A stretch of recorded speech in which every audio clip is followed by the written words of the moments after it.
नमस्ते दोस्तों, मैं हूं मृन्मय। दोस्तों, हमारे पिछले वीडियो पे हमने बिजनेस फॉर्म्स के बारे में डिस्कस करना शुरू किया था। वहाँ पे हमने बात किया था कि बिजनेस के अलग अलग फॉर्म्स होते हैं और हर एक बिजनेस फॉर्म का अपना एडवांटेजेस भी होता है और लिमिटेशंस भी होता है।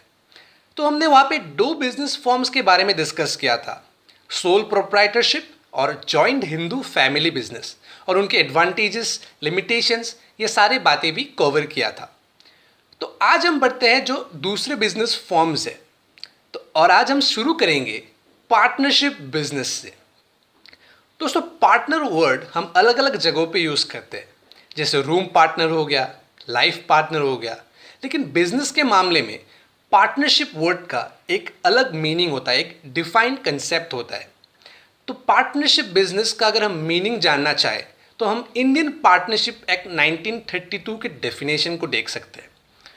इंडियन पार्टनरशिप एक्ट 1932 ये कहता है कि अगर दो या उससे ज़्यादा लोग एक बिजनेस का प्रॉफिट और लॉस शेयर करने का अगर एग्रीमेंट करते हैं तो हम वैसे बिजनेस को पार्टनरशिप बिजनेस कहते हैं। तो पिछले वीडियो में हमने जैसे बाबू भैया का एग्जाम्पल लिया था।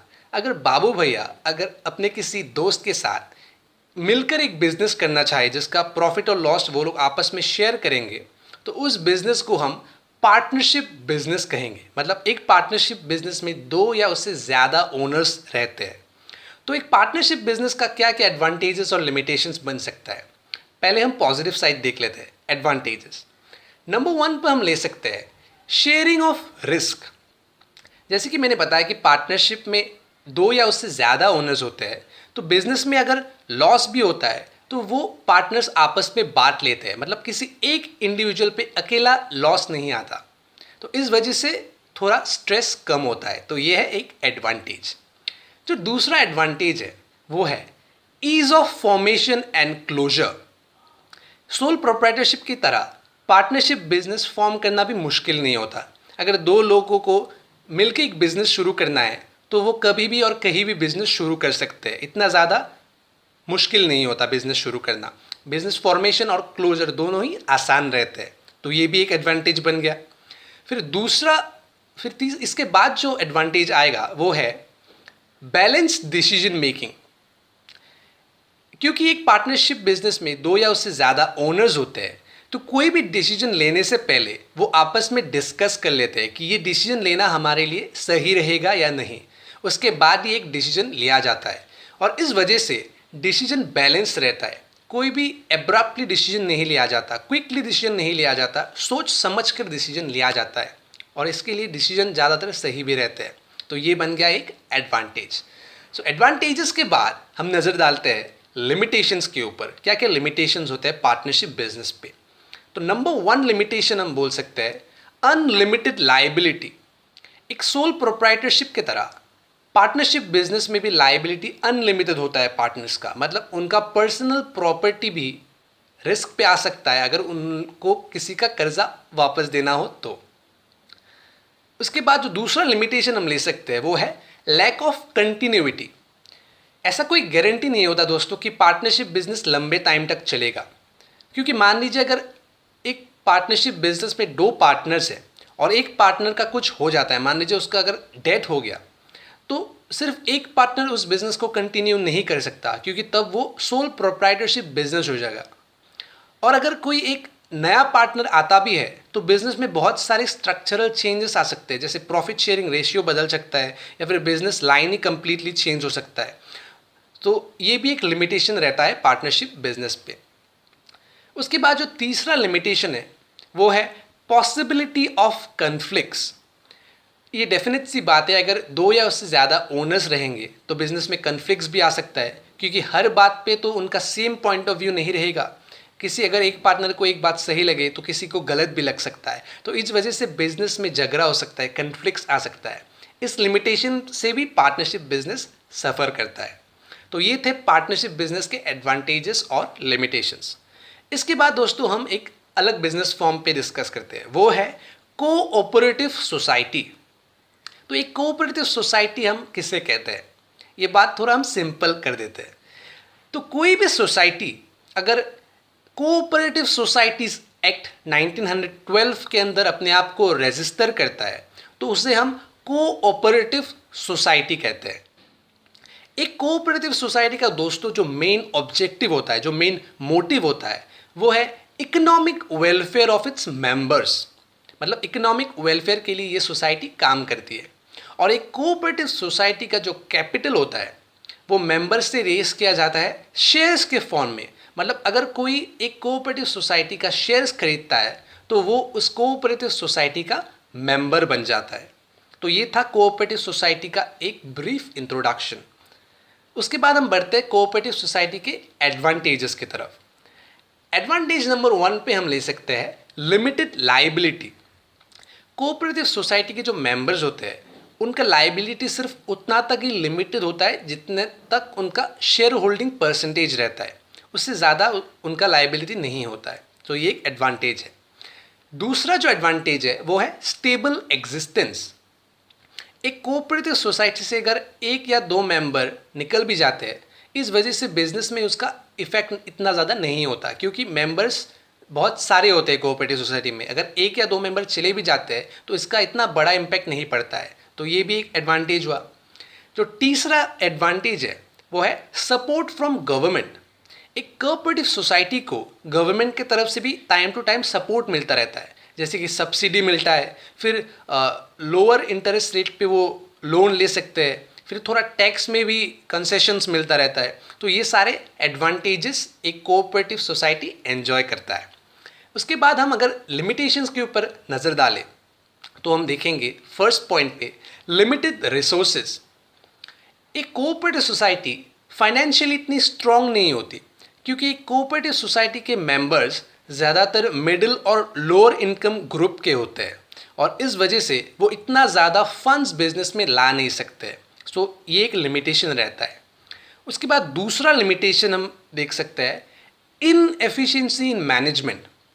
तो अगर ज़्यादा फाइनेंशियली स्ट्रांग नहीं होगा तो वो एक्सपर्ट मैनेजमेंट टीम भी नहीं अपॉइंट कर सकते, एक्सपर्ट मैनेजर्स बिजनेस में नहीं ला सकते, जिसके वजह से मैनेजमेंट थोड़ा वीक भी हो सकता है और बिजनेस में इसका नेगेटिव इम्पैक्ट भी पड़ सकता है। तो ये हो गया और एक लिमिटेशन। इसके बाद गवर्नमेंट कंट्रोल और इंटरफेरेंस।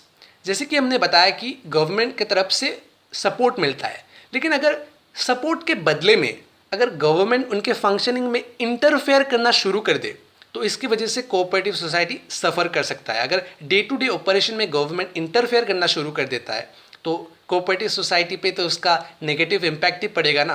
तो ये भी एक लिमिटेशन बन गया। तो कोऑपरेटिव सोसाइटी के बारे में डिस्कस करने के बाद हम आगे बढ़ते हैं हमारे लास्ट फॉर्म ऑफ बिजनेस पे, लेकिन ये समझना बहुत ज़रूरी है और वो है जॉइंट स्टॉक कंपनी। तो हम जॉइंट स्टॉक कंपनी किसे कहते हैं?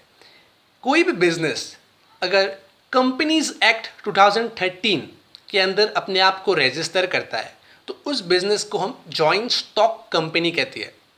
तो कंपनीज एक्ट 2013 जो कि पहले कंपनीज एक्ट 1956 था, फिर रिवाइज होकर वो 2013 बना। तो इसके अंदर एक बिजनेस को रजिस्टर करना पड़ता है खुद को कंपनी कहलवाने के लिए। एक कंपनी एक वॉलंटरी एसोसिएशन होता है, मतलब कोई भी इसको ज्वाइन कर सकता है और इसका मेन ऑब्जेक्टिव होता है प्रॉफिट अर्निंग। और एक कंपनी का कैपिटल शेयर्स में डिवाइड किया जाता है, मतलब कोई भी अगर शेयर्स खरीदता है एक कंपनी का तो उस कंपनी का वो शेयर होल्डर यानी कि ओनर बन जाता है। तो ये था कंपनी के बारे में। अभी अगर हम कंपनी का क्या क्या एडवांटेजेस और लिमिटेशंस होता है इस पे नज़र डालें तो हम देखेंगे कि एडवांटेज पे आएगा लिमिटेड लाइबिलिटी। यहाँ पे भी शेयर होल्डर्स का लाइबिलिटी लिमिटेड होता है, जितना तक उनका शेयर होल्डिंग परसेंटेज होता है, उनका पर्सनल प्रॉपर्टी रिस्क पे नहीं आता है। ये एक अच्छी बात हो गई। दूसरा एडवांटेज है परपेचुअल एग्जिस्टेंस। कोई एक या दो शेयर होल्डर अगर कंपनी छोड़ देता है तो इसका इम्पैक्ट कंपनी पे इतना ज़्यादा नहीं होता है, क्योंकि बहुत सारे शेयर होल्डर्स होते हैं और एक कंपनी बहुत लंबे टाइम तक चलती रहती है बहुत ज़्यादा टाइम तक। तो ये है और एक एडवांटेज। तीसरा एडवांटेज हो गया स्कोप फॉर एक्सपांशन। एक कंपनी फाइनेंशियली बहुत स्ट्रॉन्ग होती है compare to other forms of business और इस वजह से वो आसानी से एक्सपांड भी कर सकते हैं बिजनेस को, चाहे वो लोकेशन वाइज हो या प्रोडक्ट वाइज हो। एक्सपांशन ईजी रहता है उनके लिए, यह है एक एडवांटेज। फिर उसके बाद और एक एडवांटेज ले सकते हैं, प्रोफेशनल मैनेजमेंट। उनका फाइनेंशियली इतना स्ट्रांग होते हैं कंपनी कि वो जितना चाहे स्ट्रांग मैनेजमेंट बॉडी ले सकते हैं, एक्सपर्ट्स मैनेजमेंट अपॉइंट कर सकते हैं, जिसका पॉजिटिव इफेक्ट उनके बिजनेस पे पड़ता है। अच्छा मैनेजमेंट होगा तो बिजनेस भी तरक्की कर सकता है, तो ये भी एक एडवांटेज रहता है। इसके बाद अगर हम ध्यान दें लिमिटेशंस के ऊपर कि कंपनी के क्या क्या लिमिटेशंस होते हैं, तो हम देखेंगे नंबर 1 पे कंप्लेक्सिटी इन फॉर्मेशन। एक कंपनी फॉर्म करना इतना आसान नहीं होता जितना सोल प्रोप्राइटरशिप और पार्टनरशिप होता है, क्योंकि एक कंपनी फॉर्म करने में बहुत सारे लीगल प्रोसीजर्स होते हैं, रजिस्टर करना पड़ता है, पेपर वर्क्स होते हैं, बहुत टाइम लग जाता है एक कंपनी फॉर्म करते करते। तो ये एक लिमिटेशन फैक्टर बन गया। उसके बाद एक लिमिटेशन है, वो है डिले इन डिसीजन मेकिंग। एक कंपनी में कोई एक शेयर होल्डर डिसीजन नहीं ले सकता, एक बोर्ड ऑफ डायरेक्टर्स होता है जो हर एक डिसीजन लेने से पहले अपने आप डिस्कस करती है, वोटिंग होता है। अगर मेजॉरिटी को सही लगता है कि ये डिसीजन लेना चाहिए, तब जाके एक डिसीजन लिया जाता है। सो बहुत टाइम लग जाता है कोई भी डिसीजन लेने में।